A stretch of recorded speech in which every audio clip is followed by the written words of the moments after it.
Update. Am I the a-hole if I call off my engagement because of a comment my fiancé made about my late wife? Original post. For some background info, I, 43 male, have 2 children with my late wife, Kayla.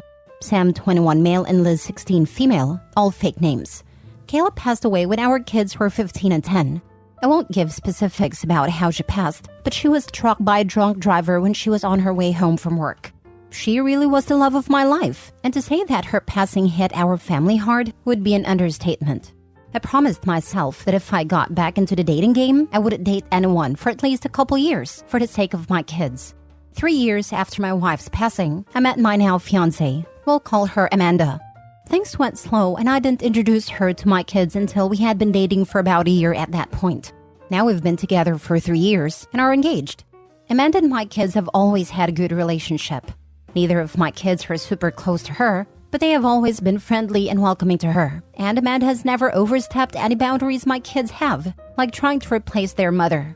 At the beginning of Amanda and I's relationship, she was a bit insecure of the fact that I was a widower. During the first few months of us dating, she would constantly ask things like, if Kayla had never passed, would I still be with her right now? I always kept my answers brief and told her that I didn't like thinking about the what-ifs and that she was the one I was dating now and that was what mattered. Eventually, she stopped making these comments and I stopped worrying about it. Now to the issue. My parents were hosting a family dinner to celebrate my fiancé and I's engagement. It was my mom and dad, my late wife's sister and her husband, Sam and Liz, and me and Amanda. Dinner was going well. We were all making small talk with each other and talked about wedding plans. About halfway into dinner, my mom made a comment about how she was so happy I was able to find a spark I had with Kayla and someone else. I don't think anybody really paid much attention to the comment, but then Amanda laughed and said, I'm happy she died, otherwise I would have never gotten him to myself. The tone of the dinner immediately shifted, and everyone got extremely tense, especially my kids. Amanda noticed the shift and started awkwardly laughing like she was trying to play her comment off as a joke. I was honestly just frozen, as that was the first time she had made a comment like that. My kids looked disgusted, and Liz got up and walked out to the car. Sam waited a bit longer like he wanted me to say something, but I was still in shock about what Amanda had said. To make a long story about the dinner short, the dinner was kind of ruined. So I said my goodbyes to everyone, grabbed my fiancé, and we all drove home. My daughter hasn't spoken to me nor Amanda since, and it's been 3 days. I got tired of it and pulled my son aside to ask him what I should do. He said something along the lines of, I'm a grown man and don't care who another grown man marries, but I don't want a woman who speaks like that about our mother around my sister. Sam's comment stuck with me, and now I'm considering calling off the engagement entirely. She's never made comments like this before, but I'm worried if I let it slide this one time, it will become more frequent, and it will affect my daughter. I need some advice from outside perspectives, and just want to do right by my kids. Would I be the a-hole if I called off the engagement because of the comment she made? Now for the top comments before reading the updates. I'm happy she died would be unforgivable for me, especially knowing my kids heard my fiancé say that. Disgusting. I wouldn't be able to not think about that every time I looked at them. And his late wife's sister was there too. Holy smokes. The gall to say that in front of the woman's children and sister. Yeah, she's never going to let this go, but you can. Your son just told you the deal. It's her or them. Choose wisely. Exactly. His son told him in a very gentle but mature way that he's going to lose his kids too if he stays with his woman. The kid likely got his pint from his mom. Not the a-hole. What Amanda said was distasteful. In vino veritas. Perhaps that's how she sees this relationship. Fighting with a dead person she will never win. She's bitter and jealous of what you two had. Your mother also shouldn't have said such a thing. It was also distasteful. I think you will lose your kids if you marry her. Sorry. Not the a-hole. I completely understand your son. Another young guy with wisdom beyond his age. Edit? Wow, I didn't expect to get this much advice so shortly after posting this. Nonetheless, thank all of you for the advice, and even the people calling me a bad father. I think you guys' words are what I needed to pull my head out my behind. I will try to talk to my kids alone tonight before speaking with my fiancé, and we'll see where it goes from here. I'm pretty sure my fiancé and I are over though. I'll update tonight or tomorrow on how the talks with everyone goes. Thank all of you again for setting my head straight. Now for the first update. I promised I would update everyone after I had talked to my kids. So here's the update. It's kind of long, so I hope that doesn't go against the rules of this community. I'm also going to use this update as a way to clarify some of the questions people were asking in the comments. 1. Did my fiancé apologize to anyone at the dinner party? No, she didn't. I honestly don't think it even registered or has registered to her that what she said was wrong. 2. Does fiancé have social anxiety? Not to my knowledge, no. In all the time I've known her, she's never shown any signs of social anxiety and doesn't have a history of it. 3. How old was my late wife? She was 37 when she passed, and we were the same age. Amanda is 41. A lot of people were asking for clarification on the time frame of her passing and when my fiancé and I met. At this point in time, Kayla has been gone for about 6 years, and I met Amanda roughly 3 years after Kayla's passing. I didn't mention either of their ages, as I didn't believe it was important because we're so close in age. But I understand why a lot of you guys would want to know. Now that I've clarified the things I was most asked about in the comments, we can get into the update. While I'm writing this update, it's the day after I talked to my kids. So last night at around 5:30, my fiancé left for work. She works nights most days of the week, so I was able to call my son and ask if he could come over so I can talk to him and his sister. He goes to our local college and lives in an apartment near his school. When he started college, he wanted to move out, but also wanted to stay close to us, so he settled on an apartment a few blocks away from the college. He came over and I called him and his sister into the living room to talk with the both of them. When they were both seated, I told them point blank that I didn't think the wedding was happening anymore and that the comment she made was unacceptable. I then, by the advice of the comments, apologized to them. I told them I was sorry for not saying anything for so long and letting the tension thicken in our home. I told my daughter that I understood why she hasn't spoken to me and that I was sorry for allowing her to think that I was even remotely okay with what she said. I felt pretty spineless after we had gotten back from dinner that night, so I wanted to do everything in my power to make it right with my kids during the conversation. My daughter told me that she felt disgusted at the comment Amanda made, and even more so when I didn't defend her mother. She then told me that the past 2 years that she's known Amanda, she felt like she's been gradually trying to push her and Sam away from me. One of the examples Liz gave was when my son moved out. He moved out when he was about to start his sophomore year of college, and when he mentioned the idea of moving out, Amanda was the one who took that and ran with it. According to Liz, Amanda was the one encouraging Sam the most to move out. To be clear, I was never against Sam moving out, but I was clear to him he was welcome to live at home for his college years, and even after, until he found where he wanted to be. I asked Sam if he felt pushed out by Amanda, and if that's why he moved out.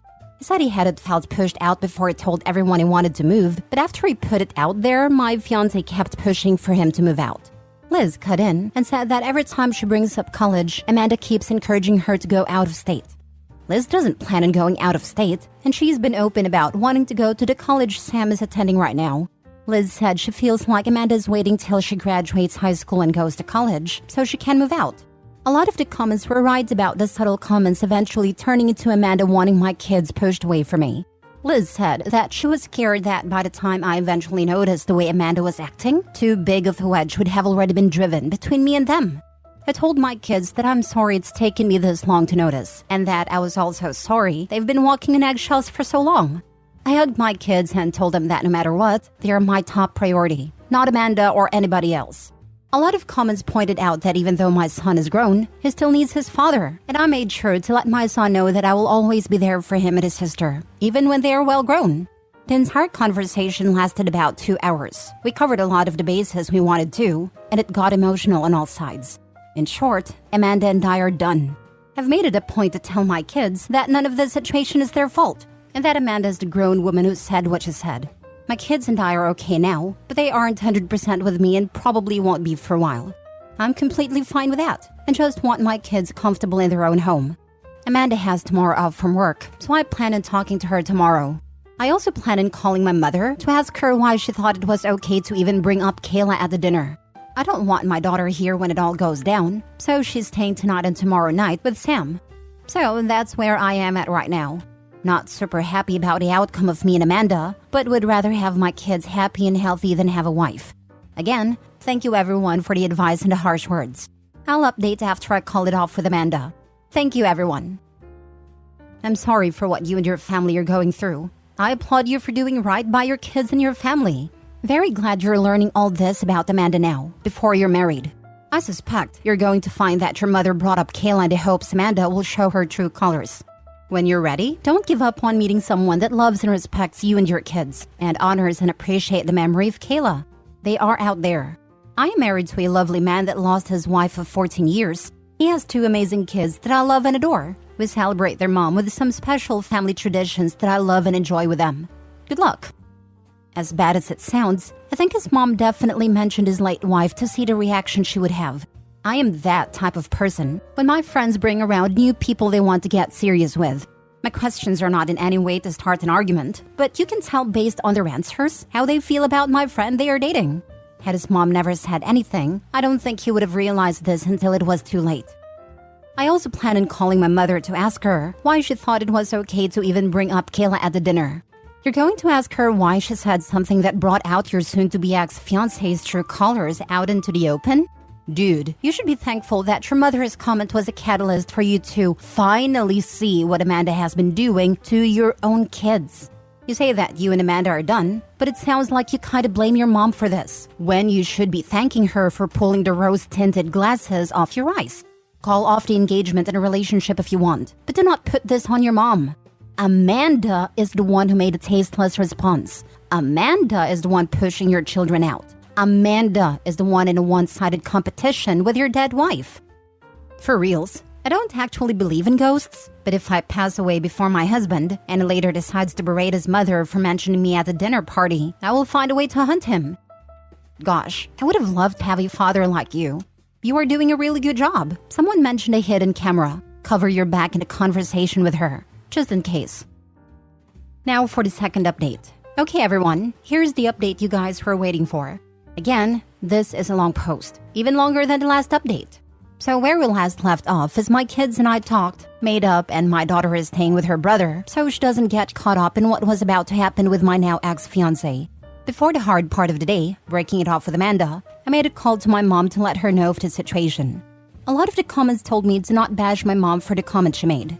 Now, thinking back on the situation with a clear mind, the comments my mother made towards Amanda was most definitely a compliment towards her. And that was confirmed in the call I had with her. My mother, bless her heart, felt extremely guilty for the entire situation. She fully believed the situation all stemmed from her one comment. I assured her that none of the situation was her fault, and that I've never blamed her one bit for any of this. We talked a bit more before I let her go. The call ended at about 9:15 a.m., and I was left waiting for Amanda to wake up. She woke up around 10:30, and I didn't want to ambush her straight after she woke up, so I waited until about 11:10 to sit her down and talk. A lot of people in the comments suggested to secretly video the whole thing. I thought that was extremely smart, so I had my phone set to record in my back pocket the entire time. I didn't think she'd try to do anything drastic, but I would rather be safe than sorry. The talk with her went about as well as anyone could imagine. So, not at all. I told her I needed to talk with her, that it was serious, and we sat in the living room. When we were seated, I began unloading at her about a comment she made about Kayla at my parents' house, how it made my kids feel, how it made me feel, her lack of apology of any sort of acknowledgement to what she said, and so on. I told her I expect her to give an apology to my parents, my in-laws, and most importantly, my kids. During the entire time of me unloading on her, she didn't seem to show any bit of emotion other than her eyes, which were slightly wider than normal. After I spoke my truth, she straight up asked, "So if I apologize to everyone, we'll go back to normal?" I told her point blank no. I told her that a comment she made at dinner was not the extent of my problems with her. I then told her that I know she heavily pressured Sam to move out when he wasn't even sure if he wanted to at that point in time, and that I also know she is now trying to do the same with Liz. I did my absolute best to leave my kids out of the situation, but told Amanda that the way my kids described her treatment towards them was the main reason I don't see a future with her anymore. Amanda was stone-faced up until I told her we were done. I think that's when the panic set in for her.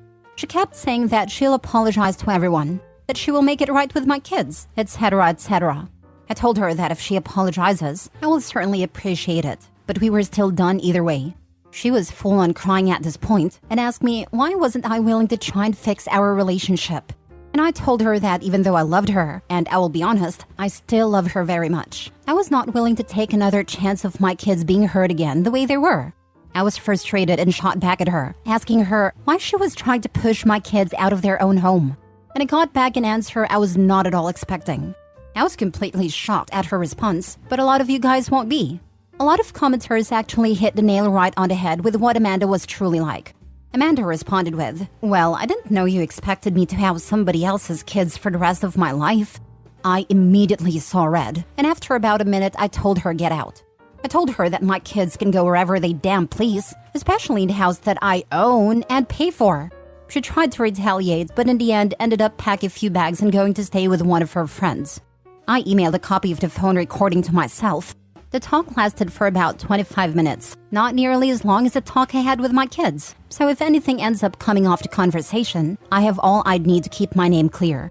I've texted my kids that Amanda's out of the house for good, that they're welcome to come home anytime, and let my son know that if he wants to, he is more than welcome to move back in completely. My daughter is coming back from her brother's place in the afternoon, and I still have phone calls to make to my parents and in-laws to apologize for this mess of a situation.